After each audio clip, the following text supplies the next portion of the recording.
Welcome to the thrilling world of Security Squawk, where we explore cybersecurity. Guiding you through online threats, we'll aid you in understanding safety protocols and trends. Meet our gurus, Bryan from Exact IT, Reginald from Arc Solvers, and Randy from Tech Rescue.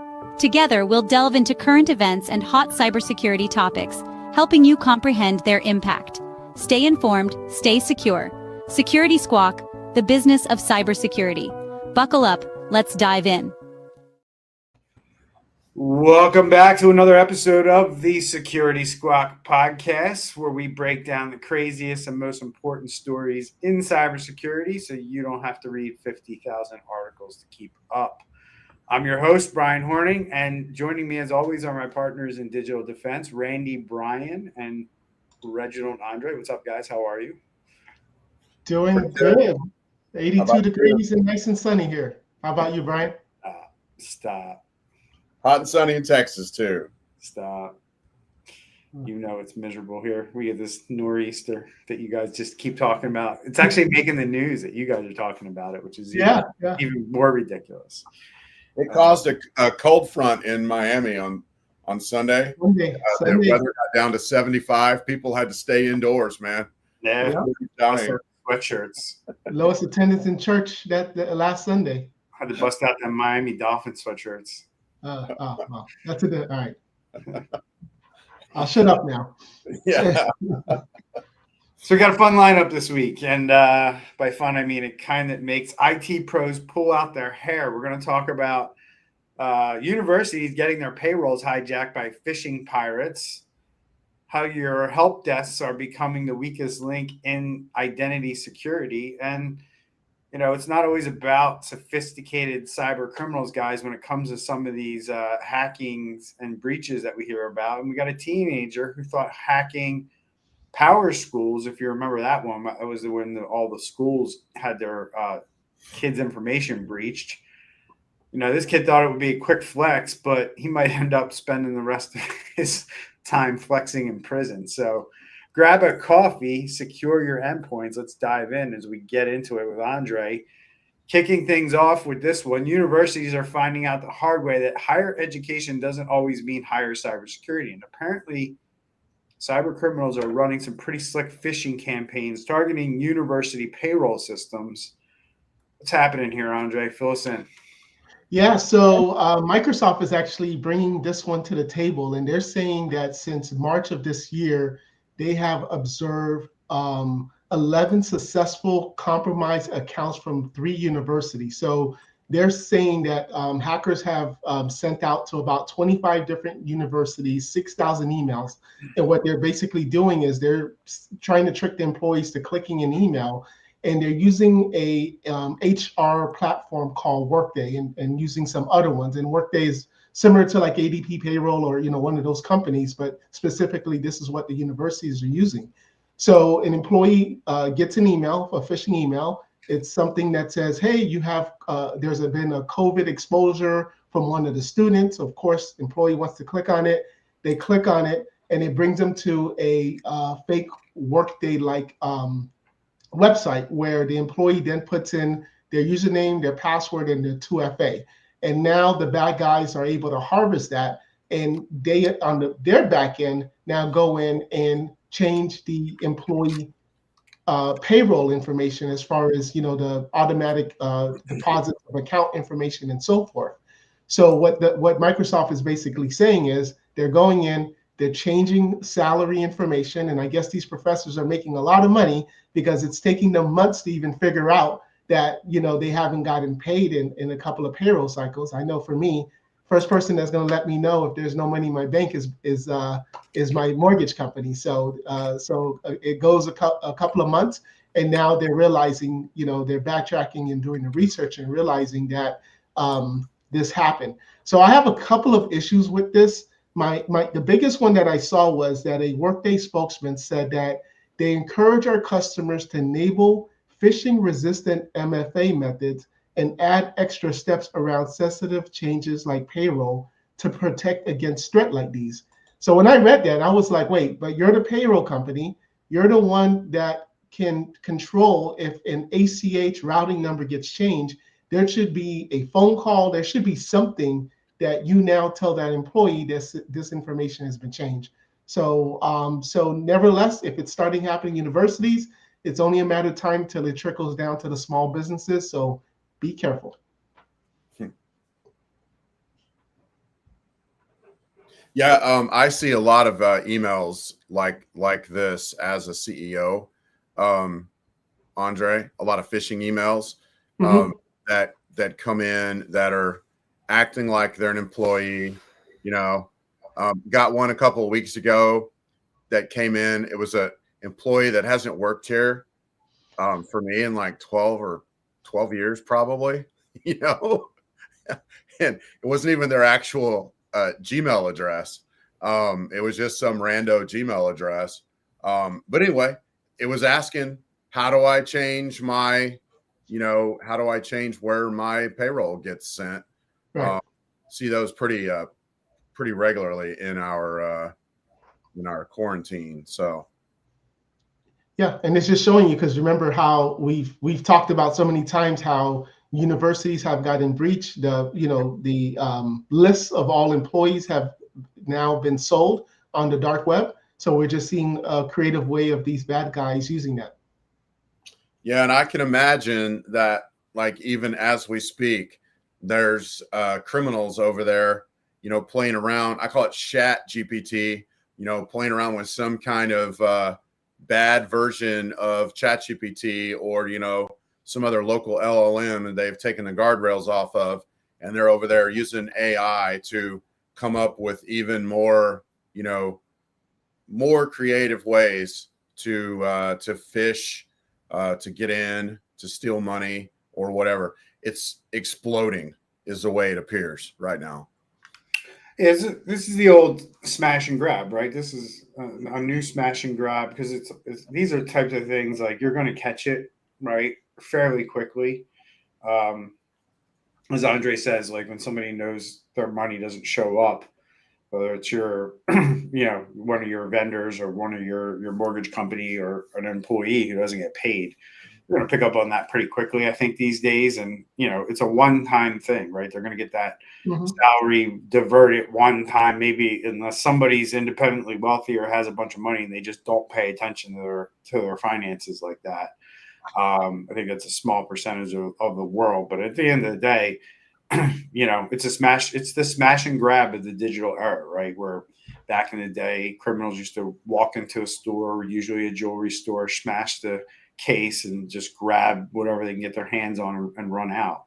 And this is the digital version of that. They send out these phishing attempts and they try to get people to divert their payroll funds, whether that be hacking the employee themselves or hacking somebody that works in the payroll department. Both things are legitimate scams that we see going on out there every day. And these guys are working 24/7 around the clock to try to trick everybody in the world who gets a paycheck from a company. So, and we didn't even talk about this, but guess who's going to be responsible at the end of the day? It's going to be the employee. They're going to be because the university's not going to pay again and Workday's not going to pay again. So the employee's going to be out of that money. Yeah. I mean, if you allow somebody to change your bank account records, right? I mean, these systems are set up to kind of be like, look, if you allow somebody in and they do this to you, it's on you. It's not on us. It's not on the payroll processor, and it's not on the employer anymore. Because back in the day, you used to have to email this stuff in or go to HR and fill out a form, right? Or an actual paper form. Yeah. To change this stuff. And now most companies have a portal that you can log in and self-service all this stuff, right? So if they can get into that portal, or they can get access to that portal by tricking you with the credentials, it's game over, right? They're at least going to get one paycheck sent to them. Right. So, yeah. And that kind of makes me think of something else at the same time, Bryan, is any time in a business that ACH comes up, there ought to be some multi-layer processes that get kicked off, right? Like, we're going to talk about this a little bit in the next section, but do you have a process if an employee requests one, can they sign into a portal, that they have verified? Maybe. Do you have a way where you can reach back out to them through numbers or whatever that you already own? Like, there's just got to be stuff in place whenever you start changing ACH numbers. That ought to throw up the biggest red flags ever, in my opinion. It should, but the way that they're doing it right now, if you allow them in, it really doesn't. Right? I know with the payroll system we use, you got a 2-factor yourself if you want to change that. And I'm pretty sure they also send an email verification that you have to click a link in order to make that final change. Right. So I think some of those things that are in place, unless they also have access to your email, it makes it really hard for them to do that. They would have to have your cell phone. In the case that I'm talking about, they'd have to have your cell phone or compromise your authenticator app or whatever you're using. They'd have to have your email account under their control as well in order to accomplish what we're talking about here. So make sure you have these things in place if they're available to you in that portal, right? Make sure you turn on that extra security because things like this are happening. And if they can just get in with a username and password and change your bank account, that is really bad, right? And you need to make sure that you have those extra security options turned on if they are available to you. Quite frankly, I think the payroll service we use, it's by default. Like, you have to set your stuff up that way. So are you saying like date of birth and social security number or last 4 digits, that's not good enough? Cute. All that stuff's been leaked. I had to sign into something that not earlier, but in the last 2 weeks required my date of birth. And I'm like, that doesn't do anything. Like, that's all over the internet, or the dark web, probably, So anyway. So one of the things, this is just kind of along the same lines, right, Randy, what we're about to talk about here. Yes, it is. Because like this is the thing with where we're at with, what am I doing here? I'm searching the internet. And I didn't mean to do that. This is the thing with this stuff is, unfortunately, it's a lot of people just being tricked socially, right? And that's the bottom line here. And it can happen in a lot of different places, as Randy's going to talk about here. And another weak link that we know is out there. And the reason we talk about these scams, folks, is because these are happening at a high rate, right? It's not just 1 or 2 companies that their employees are having their payrolls number, that bank account number change, and the payroll and the payment being diverted to a cyber criminal. It's happening to tens of hundreds of thousands, depending on the campaign and how successful these groups are running these things. Same thing here with what we're about to talk about with Randy. Another weak link where we're talking about the help desk and the unsung heroes of IT, so to speak, right? Unfortunately, they are also sometimes easy targets for attackers. So we're going to dive into how hackers are bypassing MFA and password protections by doing one thing. And they're picking up the phone, they're calling support lines, pretending to be employees, and sweet talking their way into account resets. Randy, fill us in on what's going on here. So basically what you just said, but also we have to start. So in cyber security, they've been saying the humans are your weakest link. Now, they've been saying that for a long time, but what we really have to start seeing is our help desk as an attack surface and as a risky attack surface. Because if you look at like all the Salesforce hacks, and they got into some big companies stuff. Now, maybe they didn't get right into Google, but they got into Google's Salesforce and tons of big companies on that. A lot of the big hacks lately have been this. We talked about this, what was it, about 2 years ago, the MGM hack, where they had a 10-minute phone call where they pretended to be an IT person, and that 10-minute call resulted in them losing minimum $100 million. And so what they're doing, they've gotten really good at either the deep fakes, which is using an AI that sounds exactly like the person, or they're using someone with really, really, really good English, understanding the idioms and things like that of our local cultures. And rather than breaking in the front door, which might set off an alarm, they're just calling in and saying, hey, I need to reset my password. I can't get into blah, blah, blah. They're going out and they're getting information off of LinkedIn. They can get information off the dark web. So maybe they call into the help desk and they're like, okay, you are an admin. Can you verify your date of birth? Well, yeah, I just got it off the dark web. You know what I'm saying? Okay. And they just give them the date of birth, and then boom, they just got a password reset and they got in. And it's really going to take a mind shift, a mindset reset, if you will. And, you know, we talked about it 2 years ago at length, Bryan, when we were talking about MGM.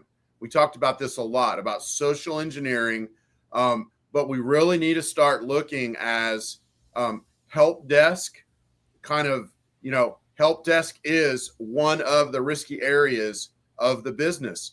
And we need to start doing things like, you know, adding in device trust, which, you know, may already be there most of the way, but integrate it with help desk. So you're only working on devices that you know about, phishing resistant, MFA, having some kind of verification system in place. We were talking in the green room earlier about one verification system where you basically send a blind code to the user and they have to enter it in on their end, and then it comes back and the help desk gets all clear. They entered in the blind code, and the help desk person doesn't even know the blind code. Things like that, though, where we're seeing the risk surface of the help desk, and then we're trying to basically limit that attack surface as much as we can. And it's only going to get worse with AI. So I would say that this is like top priority right now as one of the weakest links in a cybersecurity stack. Then I would also say, Bryan, one more thing.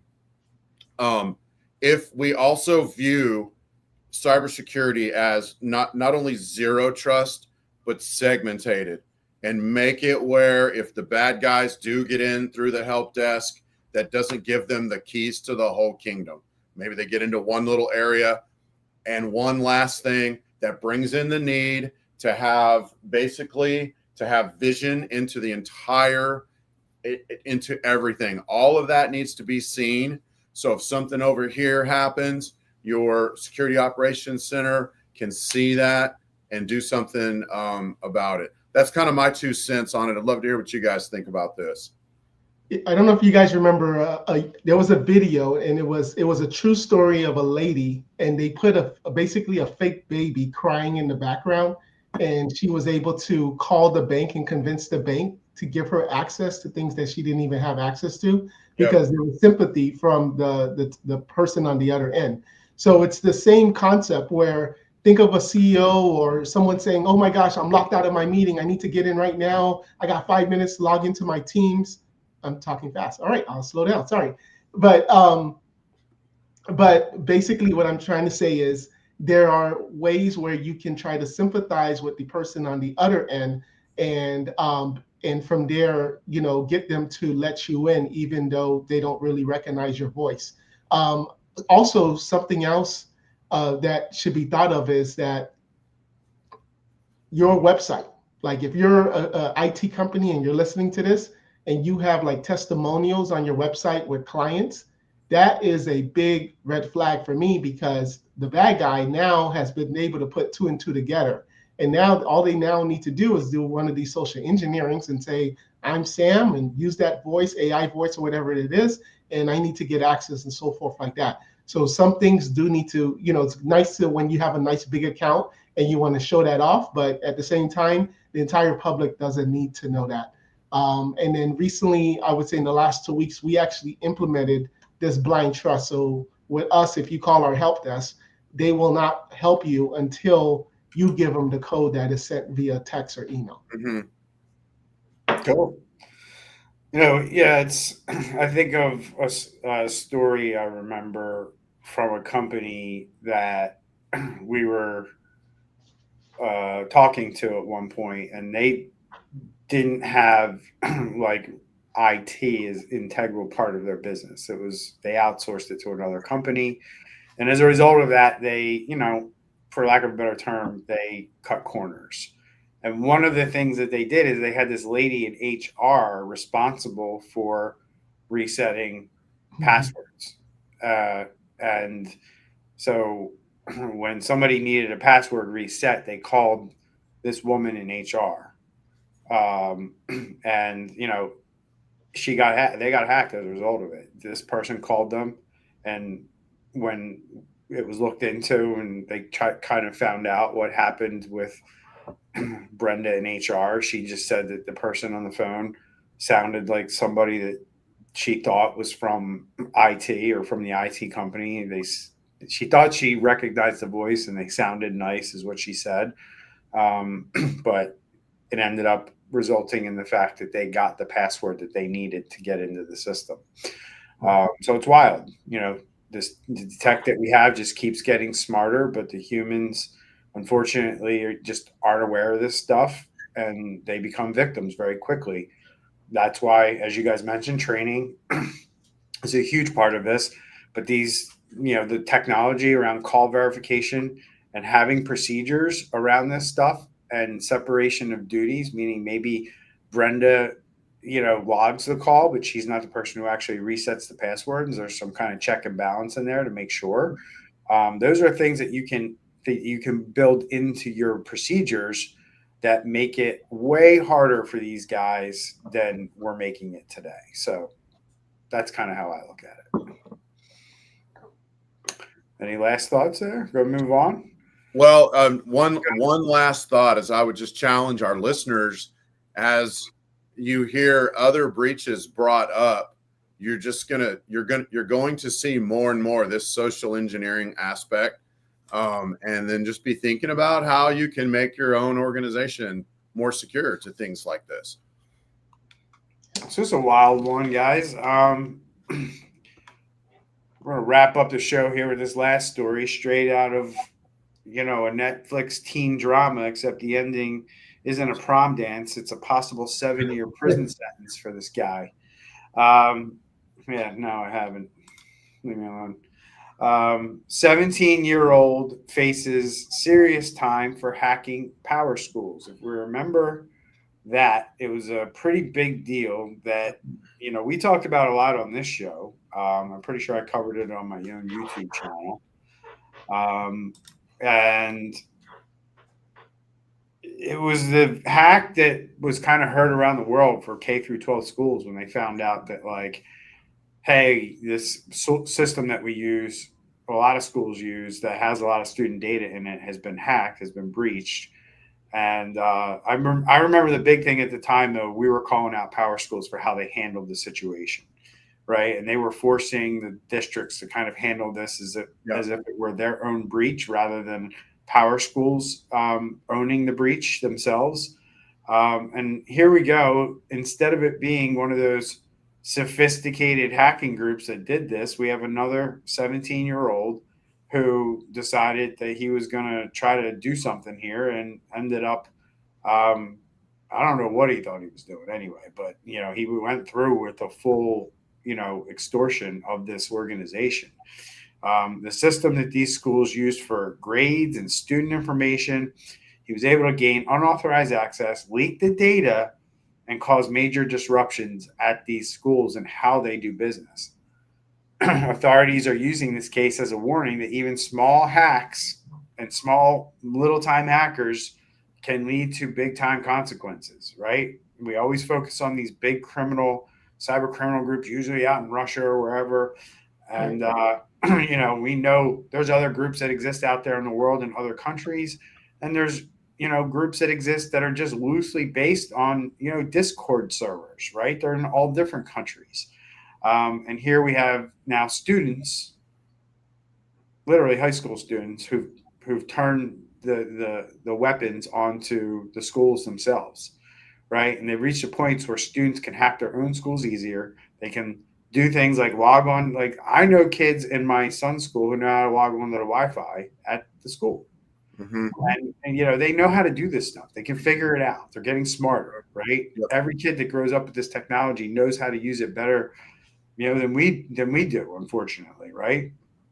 And there's where the curiosity begins. It begins in these schools, right? They're literally sitting in class. Like my son sits in class and has to deal with blocks, and these kids are trying to figure out how to get around the blocks all day long, you know, to play video games or watch a video. Who knows? Right. But the curiosity is there, and this is where the curiosity for hacking comes into. Oh, I can do this. Well, then maybe I can do that, right? And they start testing the limits. And this is a reminder that even a harmless breach can spiral into felony charges. It's absolutely a crime. You should never do this stuff. You should never turn to the dark side of this world if you have these skills. You know, I'm always going to be a proponent of that and say that. But I'm always also going to be a realist too. The economy's not great. Kids are coming out of college with massive skills, and if they can't get jobs, I worry about what they turn to make money. So, you know, it's time for everyone, including schools, to treat their digital systems with the same seriousness as physical safety. 2025, a cyber breach can do just as much damage as a lockdown. So, thoughts on this, guys, or where your head's at on a 17-year-old causing this much havoc in the K through 12 world? I mean, I know what you just said. They've been doing this since they were young, playing the Roblox. But do you think they got any outside help? The fact that he was using foreign servers, stolen credentials, burner phones, use a face mask when you go to ATMs. Like, is this just like YouTube stuff that he's watching in movies, and now he's just doing it in real life? You're barking up a tree. I don't want to go up right now. I just feel like there's something bigger here. The DOJ. Hey, dude, hey, you're going. No hacker.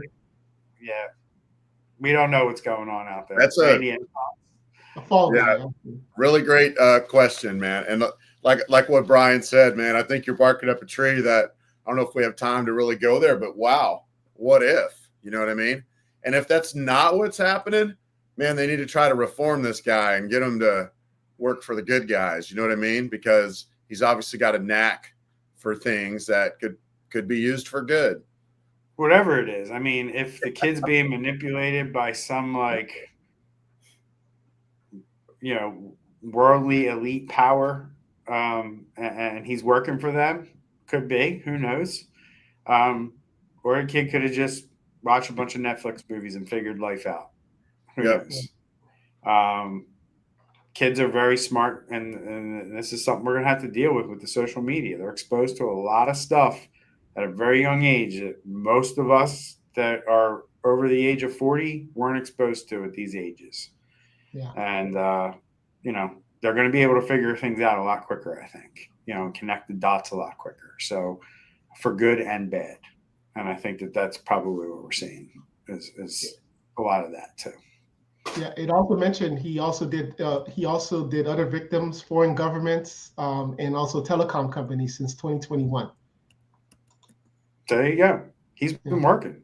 Yeah. Mm-hmm. I mean, this is the kind of kid you want to hire, dude. That's what I'm saying. Like, that's the kind of attitude that you want. And unfortunately, that's what I'm talking about. We got to make sure that the people end up on the right side of this. And then he hacks into our payroll. What? Now, I was going to say, then he hacks into our payroll and pays himself more. I mean, he could hack into one company and pay himself more. That's the sad part. Mm-hmm. All you got to do is hack one company, and you could get paid more in one hit than you could probably make in a year doing anything else. Yeah. 2 years, 3 years. And that's the scary part. People are going to make the decision to do the other thing, and that's not good. Right. Right. So the prosecution definitely has to be there, right? The enforcement has to be there. Otherwise, everybody's going to be like, look, you don't even get in trouble when you do this. So we will figure it out. We will keep you updated as we blow through this. But good show, guys. I mean, what we brought to the table today was very interesting, I think.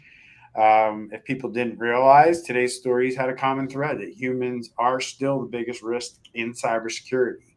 Whether it's a university payroll clerk clicking a fake link, help desk resetting the wrong password, or a kid who didn't think through consequences of a harmless hack, it all comes down to awareness and accountability. So if you're running a business, here's your takeaway. Train your people. Verify everything, trust nothing, and don't assume your systems are safe just because you have fancy software. And that's it for this week's episode of Security. Actually, it's not it. I want to give a big shout out to our boy Luke over across the pond. Yes. To throw us some support on Buy Me a Coffee, which any of you can do. There's links in the comments and links on the posts. We appreciate the support. Make sure you subscribe, like, review, and share the show. Help feed the algorithm gods. And as I mentioned, if you want to support the show or the podcast, grab us a coffee at buymeacoffee.com/Security Squawk. Stay safe out there, folks. And remember, listen to the show. Don't be the next headline, because humans are a massive, massive reason hackers are successful. Stay safe. See you in the next one. Bye, everybody.